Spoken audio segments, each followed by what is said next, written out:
Hello everyone, কেমন আছেন সবাই? আশা করছি সবাই ভালো আছেন, সুস্থ আছেন। আমি প্রিয়াঙ্কা, প্রিয়ার প্রতিদিনের গল্পে সবাইকে স্বাগত।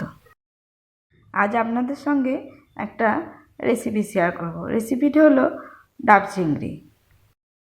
তার জন্য প্রথমেই চিংড়ি মাছ নিয়ে নেব। বড় চিংড়ি হলে খুব ভালোই হতো, কিন্তু বড় চিংড়ি আমার কাছে নাই, ছোট চিংড়ি ঘরে ছিল, তাই দিয়েই বানালাম। আর এই যে বীজ থেকে ডাব নিয়ে এসেছিলাম। তাই প্রথমে চিংড়ি মাছগুলো হালকা করে ভেজে নেবো, বেশি ভাজার দরকার নেই। তারপরে একটু মশলা বেটে নেবো, একটু সর্ষে, পোস্ত, একটু নারকেল কোড়া আর কাঁচা লঙ্কা আর নুন। এটা একটু মশলাটা বেটে নেবো, অল্প মশলা, তাই আমি আজ শিলেই বেটে নেবো। অল্প মশলা তো মিক্সিতে ভালো বাটা যায় না, তাই জন্য ভাবলাম যে না, শিলেই বেটে নিই। আর শিলে মশলা বাটলে বেশি টেস্ট হয়।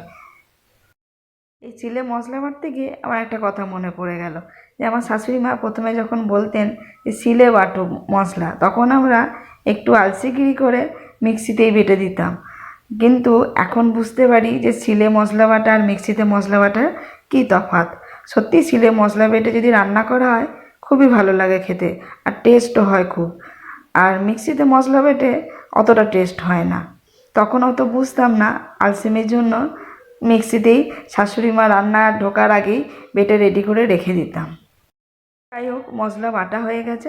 এবার একটু নারকেল নিয়েছিলাম, কোড়া নারকেল, সেই নারকেলটা থেকে একটু দুধ বার করে নেবো।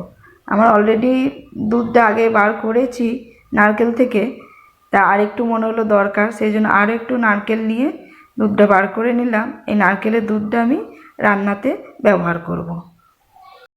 আর এই ডাব থেকে যে মালাইটা বার করেছিলাম, সেই মালাইটা একটু মিক্সিতে পেস্ট করে নেব। রান্নাটির জন্য প্রথমেই ফ্রাইং প্যানে সর্ষের তেল দিয়ে দেব। তারপরে ওই তেলের মধ্যে যে নারকেলের দুধটা বার করেছিলাম কুচনো নারকেলগুলো থেকে, সেই কুচনো নারকেলটাই ব্যবহার করব। এই নারকেলটা কেউ ফেলে দেবেন না, যে দুধটা বেরিয়ে গেছে বলে ভালো লাগবে না তা নয়, তেলে দিয়ে দেবেন, খুব সুন্দর খেতে লাগবে। নারকেলগুলো একটু হালকা করে ভেজে নিয়ে তেলের মধ্যে আবার পেঁয়াজ বাটা দিয়ে দেবো। 2 চামচ মতো পেঁয়াজ বাটা আমি এখানে দিয়েছি। এই পেঁয়াজ বাটাটা আবার ভালো করে একটু নেড়ে নেবো, যাতে পেঁয়াজের কাঁচা গন্ধটা চলে যায় আর পেঁয়াজের জলটা যেটা থাকে সেটাও শুকিয়ে যায়। পেঁয়াজটা ভাজা ভাজা হয়ে গেলে তার মধ্যে একটু আদা রসুন বাটা দিয়ে দেবো। আর বলি, এখানে আদা রসুনের মধ্যে আদার পরিমাণটা একটু বেশি দিতে হবে আর রসুনের পরিমাণটা কম। মশলাটাকে ভালো করে কষিয়ে নেব।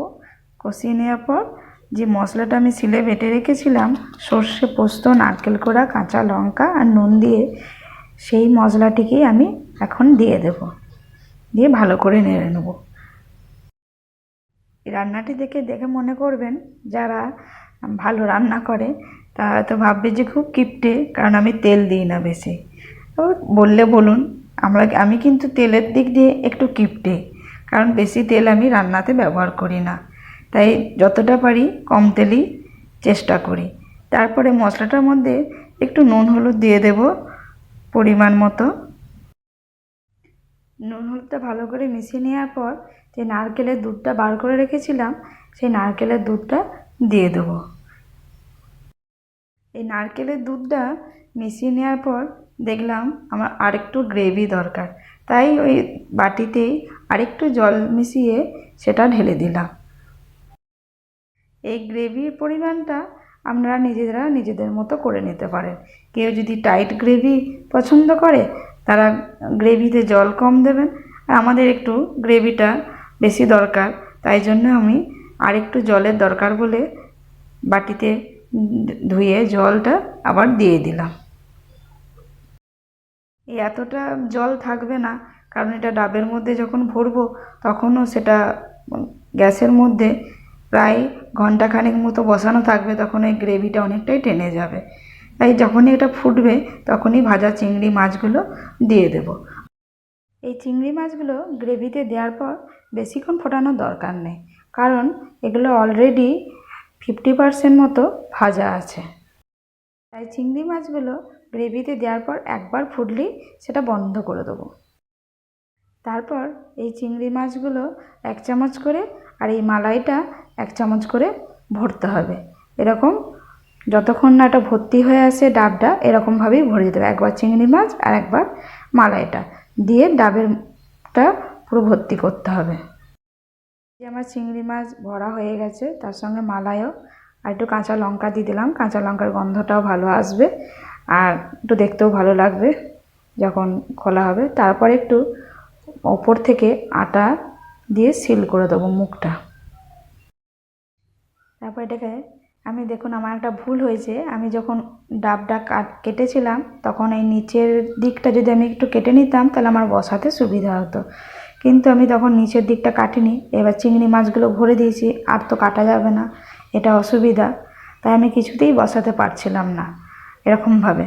তখন আমার কর্তামশাই এসে আমাকে একটি উপায় বার করে দিল। সেই উপায়টি হচ্ছে এই যে এইটি দিয়ে তারপরে আমি এরকমভাবে ঢেকে ঘন্টাখানেক করে নিলাম, তাহলেই হয়ে গেল এই যে ডাব চিংড়ি। এটা বার করে যে প্লেটে যে তেলগুলো ভেসে উঠেছে, একদম পুরো কুক হয়ে গেছে ভালোভাবে।